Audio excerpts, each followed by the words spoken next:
Welcome, and thank you for joining us for our Minority Health Month conversation, Aging While Black, a health education webinar. I'm David Smith, Director of Nursing with the Cuyahoga County Division of Senior and Adult Services, also known as DSAS. DSAS empowers seniors and adults with disabilities to age successfully while providing resources that support their independence. One way we help our older adults is by ensuring that they have the supports they need to stay safe and healthy. This year's Minority Health Month theme is Give Your Community a Boost. To quote the United States Department of Health and Human Services Office of Minority Health, the theme focuses on the continued importance of COVID-19 vaccination, including boosters as one of the strongest tools we can use to protect communities from COVID-19, which has disproportionately affected communities of color. CDC data shows that some racial and ethnic minority groups, particularly Black or African American, Hispanic or Latino, and American Indian or Alaskan Native, are people at risk for getting sick, having more severe illness and dying, or having other negative outcomes. Give Your Community a Boost also supports the many other efforts happening in communities across the country to advance health equity. The goal of Minority Health Month is to raise awareness of health disparities affecting minorities and to make health equity a reality across all ethnicities. With that in mind, we're going to discuss health equity strategies that reduce health disparities, culturally responsive outreach, ways to reduce stigma surrounding medical care, race and ethnicity, and programs and services that can assist in elevating care for our Black elders, as well as other minorities. Our guest today is Dr. Gregory Hall. Dr. Hall is Medical Director for University Hospital's Cutler Center for Men.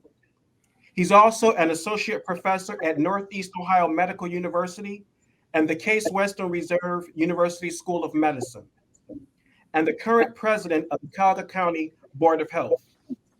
Dr. Hall's book, Patient-Centered Clinical Care for African Americans, is the first book detailing optimal clinical care for African Americans.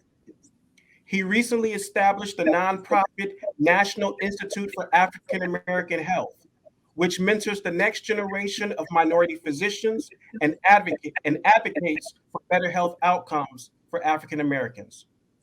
Thank you, Dr. Hall, for taking your time to share your insights with us today. Thank you so much for having me. We really appreciate it. I'm glad to be here. Thank you.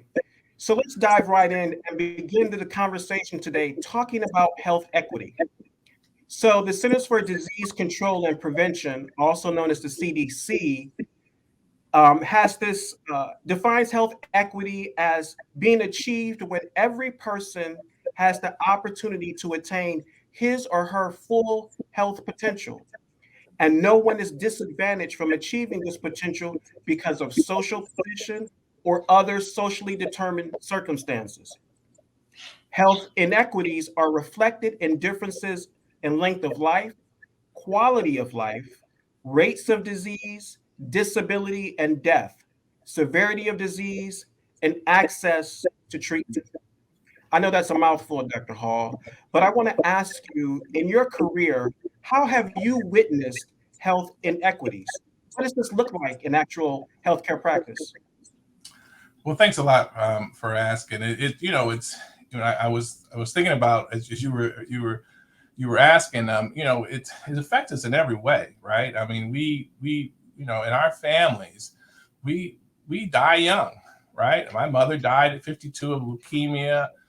My grandfather on one side never knew. My kids never knew 3 out of their 4 grandparents. And so it makes a big difference when people die young. That stress associated with not having that social support, sometimes financial support, that affects our lives. Just all the funerals that we've had to go to and the sobbing and all that is very stressful. And so that the increase in premature death makes a big difference. I mean, of course, no one else hates to see anyone die ever, but when a 92-year-old lady passes on, those funerals aren't as heart-wrenching as when someone's child dies, or someone's teenager Mm. dies, or someone's brother or child, God forbid. And so just being able to live a full life. Some people are sad that those older people are gone, but no one feels like they were robbed. And so we as African Americans, we go to more funerals where we feel like we were robbed. I was robbed of my mother. I was robbed of my brother who died in his 40s from kidney failure. And so that's what a lot of people, in different other populations don't have to deal with, that loss and having to support my brother's kids or having to do all those things. And so because of this increased disease, stroke, kidney failure, cancer, etc., African Americans are losing their families and friends and that support, and that all makes us less healthy. Quiet as is kept. That increased stress of all that makes us all less healthy. And so it's interesting because then what I also hear you saying is that if a person experiences an early death, maybe due to some inequity that they received in their healthcare treatment, their early death has impact on other members of their family economically and financially in ways that could retard the success of that family. Absolutely. It reverberates all the way through. And so when we talk about redlining, right, which was a social or economic thing, it's had nothing but health impact, right? When they disinvested in our neighborhoods, like I grew up in Glenville, right? And so when they didn't invest in Glen, when I was very, very little, there was all kinds of stores up and down 105 and up and down St. Clair. And then people couldn't get loans to open businesses, couldn't get loans to refurbish the businesses they had. And so they had to leave, right? And so they left those areas, and then nothing could really replace that. And so it made it such that there was the generational wealth. So once the businesses left, then the homes weren't worth very much, right? And so my father had a big house on East Boulevard, but it wasn't worth $20,000. And so a house like that in Cleveland Heights or Shaker might be, I can't even tell you what it'd be worth. It'd be hundreds of thousands of dollars. But because it was in Cleveland in a red line district, we didn't get the benefit of that, of passing that on to his children. That financial benefit could have maybe helped me go through medical school so that I didn't have such of a loan. And so all these things, when they do these things that are based on your race, because that's Glenville was a predominantly Black neighborhood, then when they did that, they impacted our health, our ability to get a good education, because again, there's increased crime, there's poor lending, all those things were reverberated through. And so when you think about all the things, is racism at the core of that? Unfortunately, I can't see it. If it's not racism, I don't know what it is. Yes. And so again, to recap, because there was a little bit of delay. I mean, you were asking if insurance companies can control how well patients get their medications, right? So they do prior authorizations, or they refuse certain medications, and does that actually contribute to inequities, and does that lead to poor outcomes? And that the question's a great question, and yes, it does. I mean, I know patients that have that are on best example, long-acting insulin. You've got diabetes. I put them on a long-acting insulin, but the first thing the insurance company does many times is refuse it. They want them to take insulin 3 times a day. My patients Did you lose once a me, day. Dr. Hall? I'm sorry? Did you hear me? Yes. I thought I was, yeah, I'm answering the question. I think we are experiencing a little technical difficulties, but hopefully we will resolve the issue momentarily. All right. Excuse me. So this is live. It's not live television. It's live online, right? Everyone has different feeds, and sometimes the feeds come and they go. And that's what I understand completely. So, but what he was asking was, and you guys know it's been a problem, is getting your medications approved. The medications that you see on TV, those medications are the hardest ones to get. People want to get people want to get the glucose monitors that you see. They can hold their phone on their shoulder see what blood sugar there is. I prescribed them, and it was probably months before I got the first person to be able to be approved to get that machine. And so those things, being able to check your sugars on the fly, that would be outstanding. But if you aren't able to, if your insurance isn't paying for it, you're not able to do it. And so, as I was mentioning earlier about Atlantis insulin, if you can't control your blood sugar with the best insulin that's out there, what happens is you end up, your blood sugars get out of control. You could end up in the hospital with an infection, in the hospital with amputations, and God forbid, and things of that nature. So it really becomes a problem when you can't get the latest medications. And so, being able to get those medications is critical to your health. And when insurance companies are sometimes are not able to cover these things, then they're cutting their foot off, in a sense, because they're spending more money on complications than they are actually on care. So if they actually covered the medicine up front, they wouldn't have to pay all those really high hospital costs on the back end. Okay. Well, I know one of the other things he wanted to ask about, this is April is Minority Health Month. And so it's, this is a month that started in Ohio many years ago with Cheryl Boyce in Columbus. It was the first executive director of the Ohio Commission on Minority Health. And so Ohio had a Minority Health Month really before the nation. We had Minority Health Month, and we celebrate that every month. And it's important to have a month. I heard one Black Star said, I don't celebrate Black History Month because every month is Black History Month. But that's kind of like saying, every day is Christmas, and every day is not Christmas.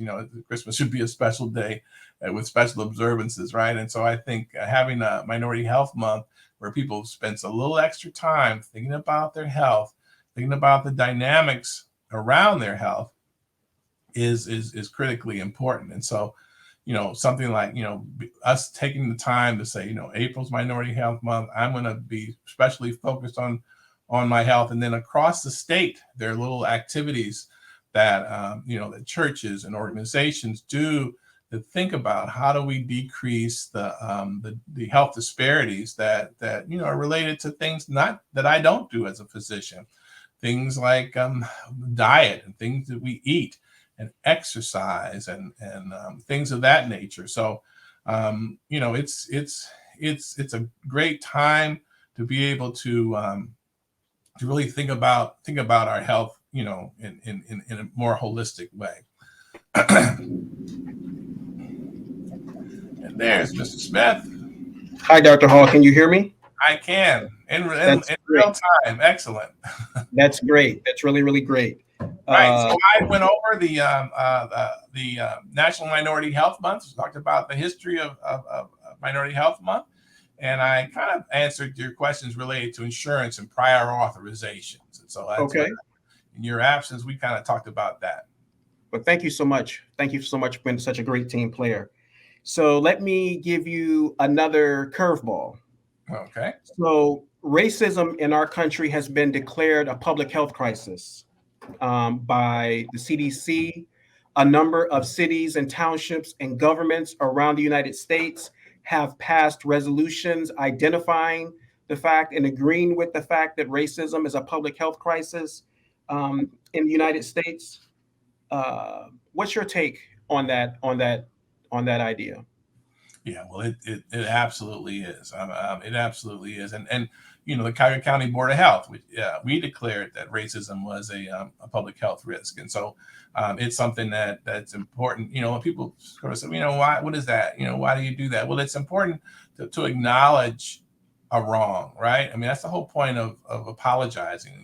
When you can't move forward in a relationship. One person acknowledged if there was a wrong, they acknowledge that wrong. And then they say, okay, you acknowledge I did that. Now let's move on. So there's people that don't, despite, what we did as a Board of Health, there are people that don't believe that. There are people that don't believe that racism is a public health risk or that racism exists, that we've moved beyond racism. What is all this talk about racism? We had a Black president. They don't believe it, right? And I part of me believes that they don't believe it. Part of me doesn't, to be honest, but part of me does believe it because they're just so vehement with it. And so, so it's important that that they see, kind of look around you and say, the whole thing with, this today's Earth Day, talking about, is there global warming? There are people that, don't believe that there's global warming, right? But we've got all this evidence. And so as more people sort of chime in, yes, it's global warming. Yes, yes, yes.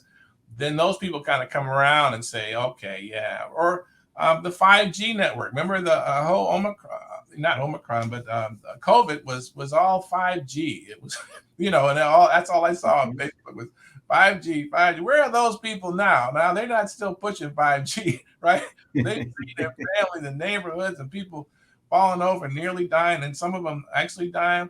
And they just kind of quietly go to the side and, and kind of hope nobody remembers. Well, I could have been the 5G, you know what I mean?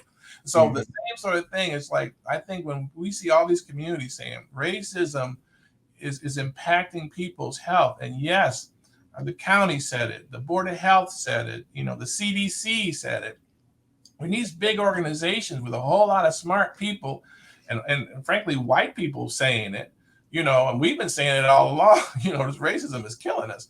But when white people start to say it and other people start to recognize it, and people in other countries are saying, man, the racism you guys have in the United States is something, then it becomes a thing, right? And then we can start moving toward healing, right? That's what's like, it's like an apology. And then we can move toward healing, because we can't improve our health until we sort of get our arms around those issues. I noticed that, as a registered nurse, I've certainly seen patients in the hospital in two separate rooms with the same diagnosis. And I've noticed that the care plan for each person is vastly different, even though they're being cared for by the same physician. Now, that could be because of the color of their skin. That could certainly be because of some other contributing factors. But what it has made me do as a nurse is ask the physician, say, doctor, are you planning to do ABC for Miss Jones? Because I see what they're doing for Miss Cutright. And it is clear to see that sometimes that treatment is different. I was looking at some of your literature that you publish on your website. We're going to get a chance to talk about that a little bit later. But you mentioned the fact that certain medications work better for certain disease processes for people of color. You speak about that on your website.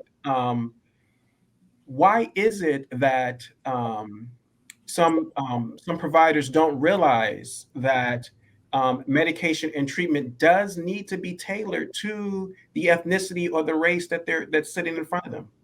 Well, because there's just educational gaps, right? I mean, that's what it is. They don't.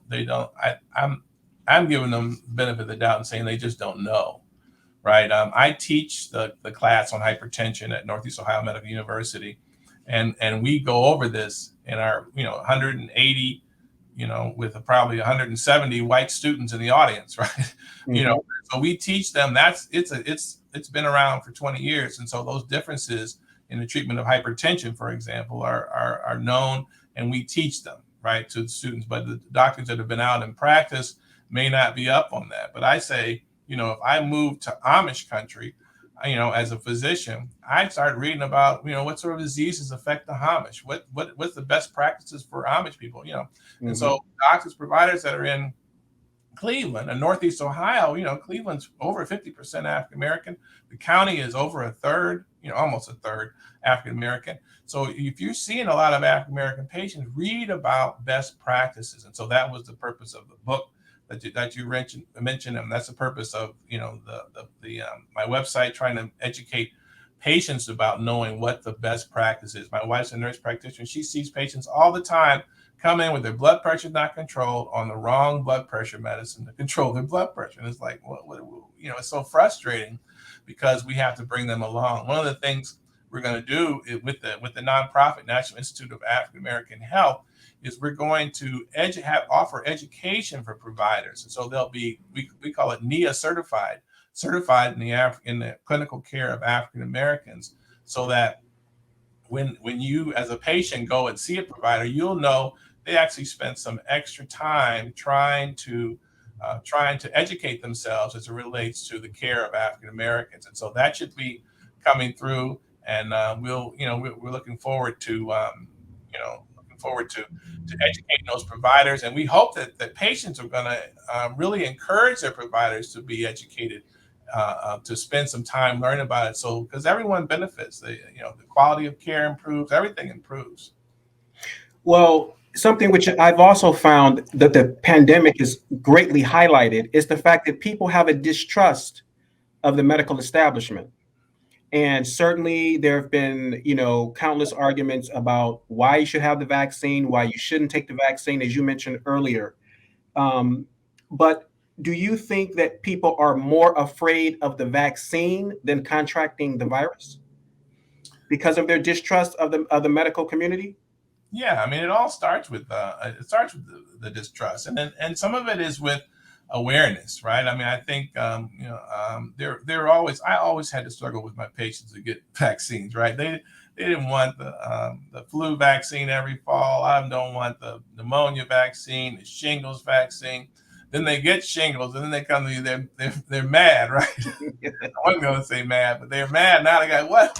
Look at me, And then it's like, well, I asked you if you wanted the shingles vaccine, but you didn't. And unfortunately, it's not. It's funny because no one dies from shingles, but I've had people die that I've had a direct conversation with them about the COVID vaccine. They said I had a husband and wife last summer in July, came just not ready. I'm just not ready. I told them about my near death experience with COVID before the vaccines came out, and they were just not ready. And in October, they both went to the hospital, and only she came out.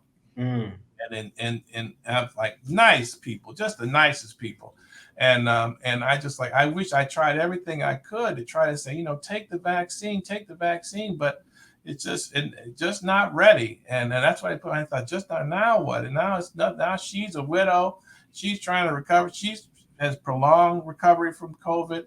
So it's just a mess. I mean, but I'm not mad at anyone because it all comes from distrust. It all comes from, Tuskegee syphilis study and all the other things that experiments on slaves and grave robbing for medical students, all those things that they did to African Americans over all those years, created a huge barrier. And so I tell people, when I told my grandmother on my mother's side I was going to be a doctor, she said, because she didn't think nothing of doctors. She didn't think nothing of doctors, and there's a lot of people like that. A lot of people like that. And so now when we have a worldwide pandemic and there's issues with, we could save ourselves. If everyone got vaccinated all the same day, it would have lasted a week, right? But because we had this process, we had to convince all these people and other people, then that's why it dragged on and on and on. And so, it's unfortunate because African Americans, we introduced vaccinations to North America, right? I mean, that was Omnisibus, who was with Cotton Mather, who was supposed to be the founder of vaccinations in the United States.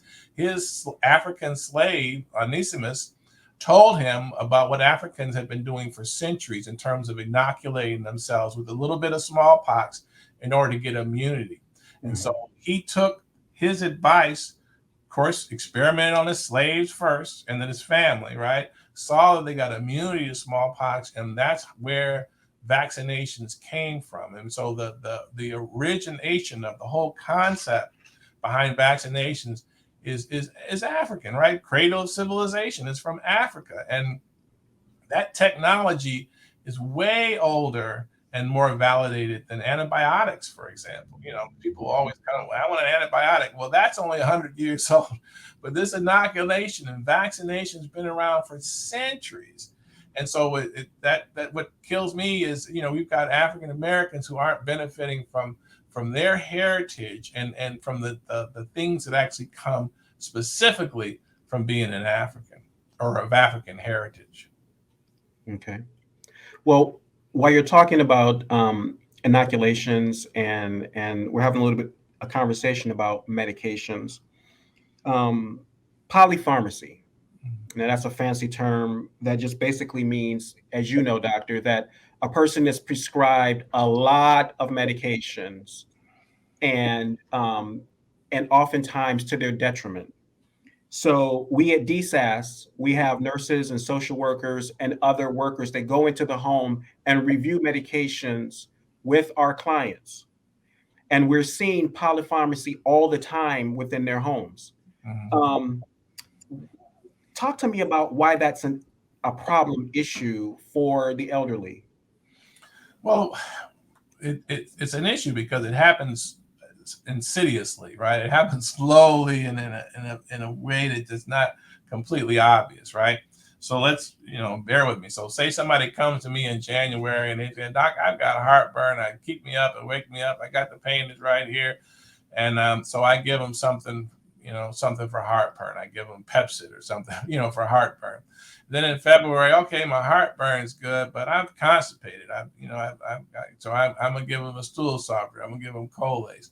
Now March, they're back for their regular checkup, and if they're African American, they already have hypertension, right? They Mhm. probably have high cholesterol, so they got a medicine or two. Most people are on two medicines for hypertension. They're on one medicine for cholesterol, although most of my patients don't take it halfway. They're on an aspirin to keep them from having a heart attack or stroke, so it's a prophylaxis. They're on a multivitamin. They're on a vitamin D because they don't get any sun and they don't drink milk because they're lactose intolerant. So if you come and then if you have arthritis, like we all do, by June, just what I've talked to you about. You're on 8 to 10 medications, right? And if you keep going to doctors like me, because what do? I spent 4 years learning to prescribe medicine. I'm a medical doctor, right? If I don't send you to therapy or send you to another person, I'm going to give you a medicine, right? That's what I do, right? And so, and as a geriatrician, we start to stop some medicine. So I also delivered about stopping. Let's get you off of this or let's get you off of that. But it's very easy for an older person just with natural aging and with us doctors trying to keep you here, trying to make you live as long as you can, for you to be on a whole lot of medicine. And that some of that can interact, some of that can slow you down, some of that can be a detriment, not a benefit, but a detriment over time. And so the acid blocker, after your heartburn is gone, a good doctor 3-4 months later will say, well, let's put that aside. Your arthritis, the weather's getting warmer. Let's put the Motrin aside. I mean, if your blood pressure starts to come down, let's see if we can cut this off or combine this into one medicine or things. So just being thoughtful. So I mean, and as much as a patient can help to prop their doctors, how can I cut these down? How can I be on a little bit less medicine? Then we can have an opportunity to talk about it. But polypharmacy is being on a lot of medications is very common. You see them. I've got pill dispensers at home that I take mine out, but I think I know what I'm doing with them because they're benefiting me. Many of them are, but as you get older, sometimes you don't need many of these things. Do you think it's important to have a geriatric specialist as a part of the care team for most seniors? Well, I'm not a geriatric specialist, and so I don't necessarily. I think in some cases it is important. Certainly, it's great to have geriatric support and whatnot. But I think after a certain age, it may be better to have a geriatrician just because they're more attuned to stopping some medications and taking the time. They just have built in more time to sort of talk about advanced directives and things of that nature. But we as African Americans, for example, don't. A lot of times we don't get old enough to need a geriatrician. I mean, I tend to think once someone's maybe in their 80s or 90s, they might benefit from a geriatrician in some cases. But then finding someone that you trust, that you feel comfortable with, becomes even. Switching doctors is a issue for a lot of people. They don't like switching doctors, like switching barbers. You don't or hairdressers. You don't want to do that often. Mhm. Okay. So then, as people are living longer, we know that our county is aging. We know that people are living much longer. Oftentimes, they're living much longer post retirement than they ever worked. Mhm. So, and we know that in people of color that hypertension and diabetes and elevated cholesterol are common problems often encountered in the third, fourth decade of life. Mhm. But the person who's living past the age of 70, the person that's living past the age of 75, are there health conditions or concerns that arise at that time of life that we need to pay more attention to? Absolutely, absolutely. I tell people the first half of your life, the first 40 years of your life, you can just coast. You can abuse your body, you can eat, have a bad diet, you can do a lot of things and you're probably going to be fine. The second half from 40 to 80 or however long you go, you have to be deliberate about living. You have to be deliberate about it, what you eat. You have to be deliberate about eating vegetables, raw vegetables and fruit.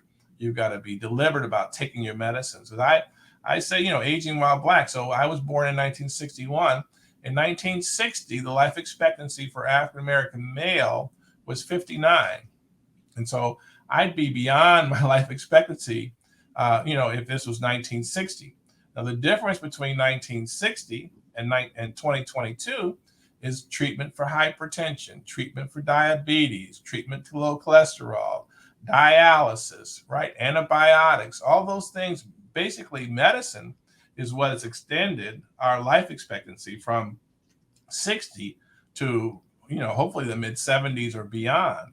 And so people who decide, I don't like medicine, you know then they go back to 1960 standards in terms of their life expectancy, right? If you don't want to benefit from the things that added those 25 years, then you don't get those 25 years. I mean, it's just that simple. Of course, they didn't exercise back then, but when they say, why is, Alzheimer's, we didn't have Alzheimer's back in the old days. People didn't live long enough to get Alzheimer's. You died at 59. You didn't live long enough to get Alzheimer's. So that there wasn't a problem. Now, every year, Alzheimer's is going up because people can have open heart surgery. They can have renal transplants. They've got treatment for diabetes, so they don't end up dying double amputees like many men did back in the 60s and 70s. And so it's you've got to be deliberate in your 70s and beyond. You've got to figure out a way to take your medicine and remember it, because that's what's buying you the time. Okay. So, in being deliberate then in your care, Medicare will pay for a yearly physical. Mhm. What health concerns should a Medicare recipient attempt to address with their physician during that yearly physical? Well, the thing is, and people get this, everyone gets it confused, the doctors, the staff, and everything. During that Medicare annual physical, that's really for preventative care. And so you're not supposed to come with complaints, really. When you come with a complaint, then it becomes a different visit, and then I bill it in a different way. So you don't come with, my knee hurts, my back hurts, I'm gonna give you a referral to orthopedic or something. When you come for your annual visit, that's to come to talk about, how's your home life? I mean, is there things that you may have fallen over? Are you feeling depressed? Do you wear a seatbelt? Are you vaccinated? Did you get your shingles vaccine? Shingles is rough. Are you eating? What are your family dynamics? Do you have, I mean, I've had so many patients get cancer, go on hospice, and they don't have a will. They don't have a power of attorney. They don't ever address those things. And so these visits are about talking about, would you want to be in a nursing home? How do you feel about nursing homes? If you can't talk for yourself, how do you feel about being on a breathing machine? And I get the whole breadth of people who will say, yeah, I want to be alive no matter what. Put me on a breathing machine and keep me there if you have to. And then other people will say, no, no, no, I've had a beautiful life. My spouse, my wife, or husband is gone. If something happens to me, just let me go. And so if we have those discussions with your provider, the provider can then help your family when something happens like that, to be able to get them so there's not so much pressure on the child who's never had this discussion, doesn't want to think about their mother or father dying, don't want to listen to you when you want to talk about it. And then all of a sudden, now you can't give your impact and input. And now this person has got doing all kinds of things that really is not consistent with what you wanted. So the doctor, that visit is a good time to talk about what would you want. And I do it in a way, it's not all sad and dark. It's really a nice conversation, because we can talk about it because it's not going to happen anytime soon, right? We're just talking about it. But what do you think about this and that? And you're not stuck with whatever you say. You can always change your mind if you want down the road. So it's a really a preventive care. Also, we talk about if you need a colonoscopy still, we refill your mammogram. We do bone density tests, and all of those tests are supposed to be without a copay. So if it's ordered in association with your annual visit, it's supposed to be covered without a copay completely. So that's as opposed to if I just ordered it at a hypertension visit, you might get a copay for going for a mammogram or something. But if it's attached to that annual Medicare visit, then there's a benefit. So we try to be really intentional about making sure we stick to that. That's great news because a lot of people don't take advantage of that annual physical and they miss the opportunity to get some of the benefits that you've just described. Um, so we have a few questions from our audience, Dr. Hall, and if you don't mind, I would like to entertain some of those questions with you. Sure, sure. So the first question says, is there a place that we can go to learn about more tips for staying healthy as an aging African American? Now, I know that you have a website that is www.drgregoryhall.com. Let me say that one more time. Well, it's It actually is Dr. Greg Hall. It's Dr. Greg Hall. Yeah, Dr. Greg Hall. .com. Right. Okay, so your website. .com. So drgreghall.com. Your website is a wealth of information. Could you talk about how a person could utilize a website such as yours to get healthy tips? Well, I just write things that I feel myself talking to patients a lot. I also have a YouTube channel that has some videos that have been on there a while. And when we established the nonprofit, NIA, National Institute for African American Health, we also have a website there called nia.org that is just specific for African American health. We've embedded some videos from YouTube on there. And so that's going to be under development as well. If there's advice on specifically, we talked about hypertension, what medicines are right for you. You can see that article is on there. What do we eat? What's our diet? What's good for you? What vitamins should you take? I developed a multivitamin just for African Americans called Sequence multivitamins, and people are buying it from all across the country because it has more vitamin D and more vitamin C, and it doesn't have things like vitamin K. Vitamin K causes our blood to clot.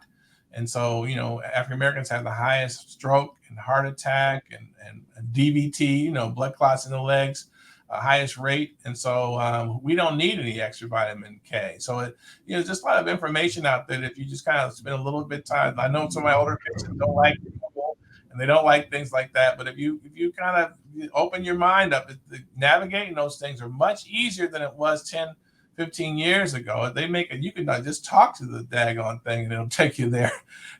So there's a wealth of information. In the old days, we had to get on a bus and go to the library, right? And find a book. And we don't have to do any of that stuff now. That's right at your fingertips. And so I think, and it's made to be easily navigated. And so I think I encourage people to try to, just don't think that you can't do it. My grandmother said, can't, never could.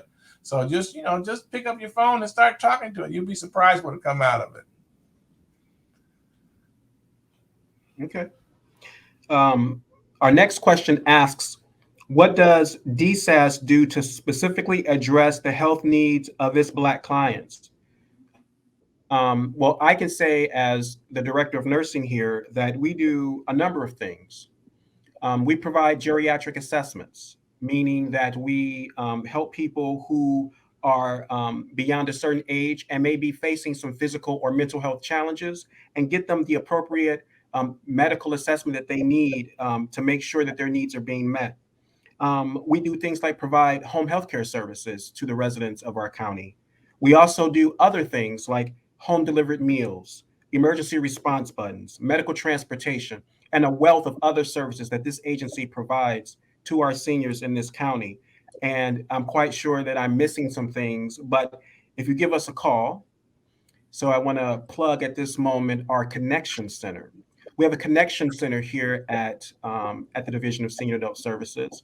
And if you give us a call at area code 216-420-6700, again, that's 216-420-6700. If you call that phone number, a social worker is going to answer, and you can speak to that social worker and talk to them and ask questions about what services we provide and how this agency can help you to meet some needs that you may be experiencing for yourself, for a friend, or for a loved one.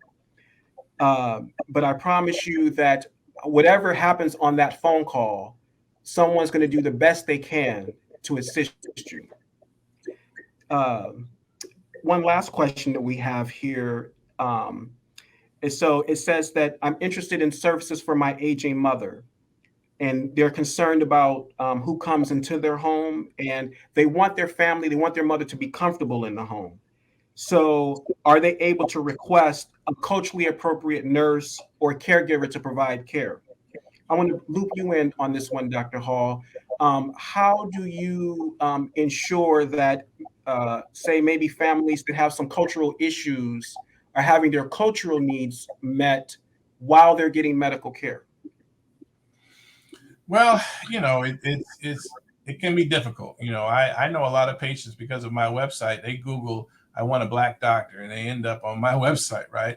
And that's when they end up. That's how I get a lot of my patients. So then when I'm sending them to a cardiologist or a surgeon or something, they'll invariably ask me, well, is there a black surgeon? Is there a black urologist? Is there a black, and because they just feel more comfortable. They eventually will like other specialists, but initially they're just able to bond better. They feel like they usually can do better. And so I try to accommodate them, or I'll reassure them that the person I am sending to, they're really nice. They work with a lot of black patients, and so they know, they kind of know how we are in a certain way.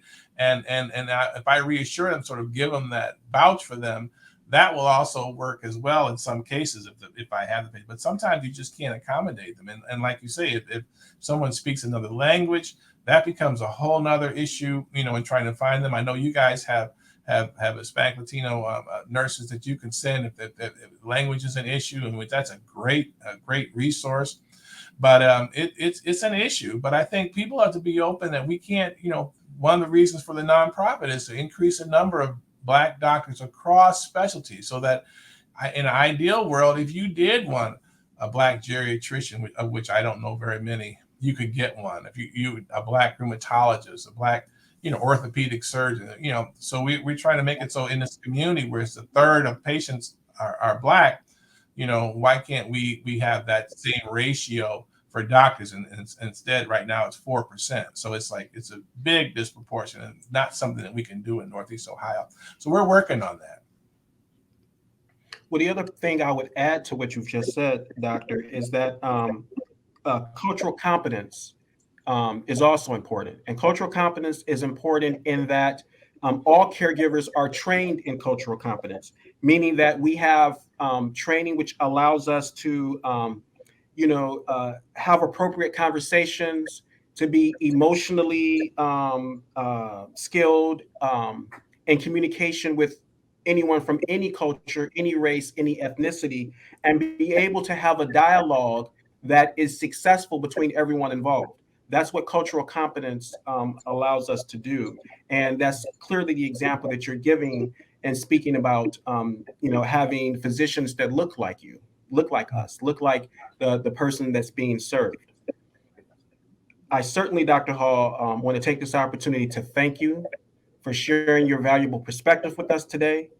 It's through frank conversations like these that we're helping to break down barriers to high quality care for our Black elders in the community, as well as other minorities in our population. I want to thank everyone who's listening again for tuning in and learning more about aging while Black and ways that we can help to lessen health disparities and provide exceptional care for our Black elders. You can learn more about Dr. Hall's work by going to his website, and I'm going to say it correctly this time, It's drgreghall.com. That's DRGREG hall.com, drgreghall.com. I promise you, you will find a wealth of resources and knowledge and information on that website that will truly prove beneficial to you. Again, contact us here at the Division of Senior Adult Services. We have some great people here. We have some great programs here. I have some colleagues that are simply outstanding. All of my colleagues are outstanding. So give us a call by dialing our connection center, area code 216-420-6700. Again, that's 216-420-6700. If you dial that number, a social worker will answer that phone and they will assist you in your needs. Dr. Hall, thank you once again for your presence today. It's truly been an honor and a privilege to speak with you. Thank you oh You so know, much. been my honor. Thanks so much.